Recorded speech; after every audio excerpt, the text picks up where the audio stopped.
Have you heard the legendary name Moremi Ajasoro as told by our forefathers? Her story is one of covenant, love for her people, and great sacrifice. Moremi was a queen in Ile-Ife, a land known as the cradle of the Yoruba people.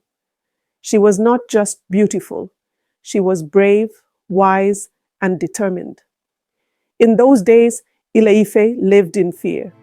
Mysterious raiders attacked without warning, burning homes, stealing men, women, and children.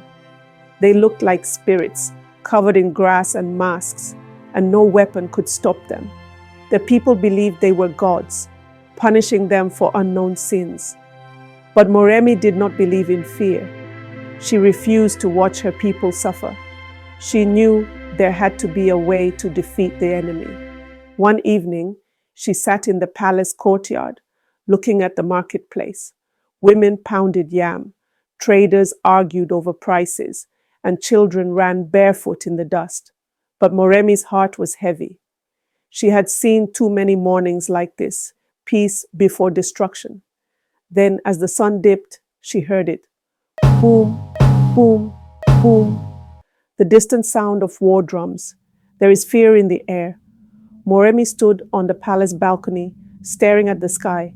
The air was too still, too quiet. And that was when she knew they were coming.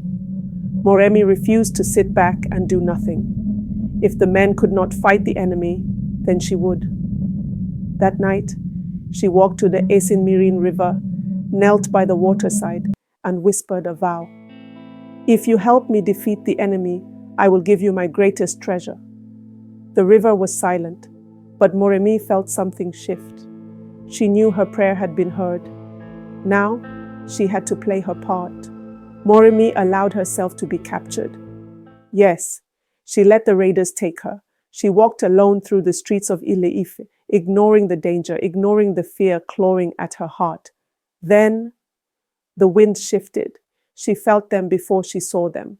The shadows, the whispering voices. Then, hands grabbed her, ropes tied her wrists. And just like that, Moremi was taken. She walked among the prisoners as they were dragged into the enemy's camp. She kept her head down, her heart pounding. The camp was deep in the forest, hidden from the world. The raiders laughed and celebrated, believing they had won again. But Moremi was watching. She saw how they removed their grass costumes at night. How they were not spirits, not gods, but men. One of the men walked too close to a torch, and in an instant, the dried grass on his body caught fire. He screamed. The others rushed to help. Moremi's eyes widened. So that was their weakness. She had found their secret. She learned their secrets, their weaknesses, and she won their trust. The leader of the raiders, a fierce warrior, took a liking to her. He made her his queen, and Moremi played her role well, smiling when she had to, listening when she needed to. But all the while, she was waiting for the right moment. One night, she fled. She ran through the dark forest, her feet bleeding, her breath sharp in her chest. But she didn't stop. She had seen too much, learned everything. She reached Ile-Ife before dawn, burst into the palace, and told the people the truth. They are not spirits, they are men. Their power is in their disguise.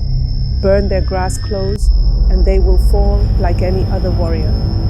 That night, when the raiders came again, Ile-Ife was ready.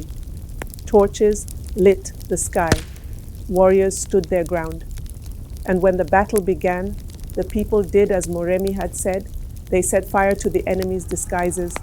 Fire roared through the streets. The warriors threw burning torches, and the raiders' grass-covered bodies caught fire. They screamed in terror. They burned. They fell. They ran. Ile-Ife was free, and Ile-Ife rejoiced. Moremi had saved her people. Fires burned high, drums thundered, and voices sang Moremi's name. The people danced because they were free, because of her. But Moremi did not dance. She stood by the Esin River, staring into its dark waters. She had made a promise. A cold wind brushed against her skin. The water rippled, then a whisper. Moremi, it is time. Her hands trembled. No, she already knew what the gods wanted. Olorogbo, her son, her only child. Please, take gold instead. Take silver. Take anything but him, Moremi pleaded.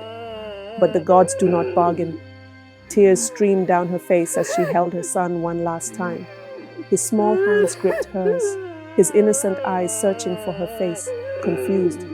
She wished she could explain. She wished she could take it back, but a promise to the gods could not be broken. With tears in her eyes, Moremi let him go.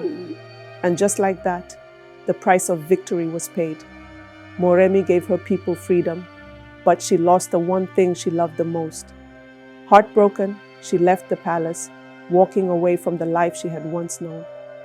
The people of Ile-Ife never forgot her sacrifice. They built a statue in her honor. They told her story for generations. Moremi Ajasoro was real. She was a queen, a warrior, and a hero. To this day, her story is told, her sacrifice remembered. Great statue of her stands in Ile-Ife, and festivals are held in her name because she was not just a queen. She was Moremi Ajasoro, the woman who gave everything for her people. But was her sacrifice fair? Should one person bear such a heavy burden for an entire kingdom? If you were in Moremi's place, would you have made the same choice? Let me know in the comments below. And don't forget to like, share, and subscribe for more epic stories.